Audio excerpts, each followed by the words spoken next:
ಅಜ್ಜಿ ಯಾರು ಅಂತ ನಂಗೂ ಗೊತ್ತಿಲ್ಲ. ಮೈಸೂರು ಮಾರ್ಕೆಟ್ ಗಳಲ್ಲಿ ಓಡಾಡಿ ಹಣ್ಗಳನ್ನ ಮಾರಕ್ಕೆ ಸಿಕ್ಕಾಪಟ್ಟೆ ಪ್ರಯತ್ನ ಪಡ್ತಿದ್ದೆ. ಆದ್ರೆ ಅಲ್ಲಿ ಓಡಾಡ್ತಿರೋರು ಯಾರು ಇವ್ರ ತಗೋತಿರ್ಲಿಲ್ಲ. ಬನ್ನಿ ಇವಾಗ ಇವ್ರ ಮಕ್ತಲ್ಲಿ ಒಂದ್ ಸಣ್ಣ ನಗು ತರ್ಸವ.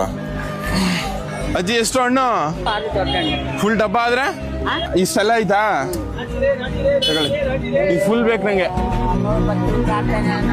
ಇಲ್ಲ ನಿಜವಾಗ್ಲೂ ತಗೊಳ್ಳಿ, ಇಟ್ಕೊಳ್ಳಿ. ನಾನ್ ದುಡ್ಡು ಕೊಟ್ಟಿದ್ದು ದೊಡ್ಡ ವಿಷಯ ಅಲ್ಲ, ಆದ್ರೆ ಅವ್ರ ಮುಕ್ತಲ್ ಬಂದಿದ್ ನಗು ನನ್ ಜೀವನ ಸಾರ್ಥಕ ಮಾಡ್ತು. ಒಂದ್ ಸ್ಮೈಲ್ ಮಾಡಿ, ನಗ್ರಿ ನಗ್ರಿ.